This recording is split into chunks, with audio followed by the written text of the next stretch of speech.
What is up, guys? Dan at the side. So in this video, I'm going to show you how to create a US PayPal account. So first, head over to the PayPal's website by just clicking or typing paypal.com. And after that, when you click on the official or when you come to the official website of PayPal, you will have two options to log in or sign up.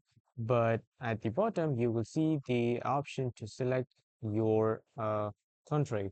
So from here, you need to select United States, and after that, if you already have a PayPal account, just simply enter that credentials of that particular PayPal account. Or if you don't have a PayPal account, just make sure that you select United States from here at the bottom.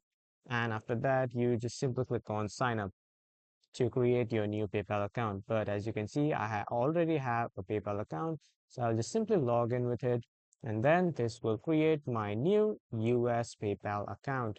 And as you can see, this is my PayPal. I'll just click on my PayPal. And then as you can see, my PayPal has been opened. This is the home page of my PayPal account. So this is how you can create a US PayPal account. That was all for this video, everyone. Thank you for watching.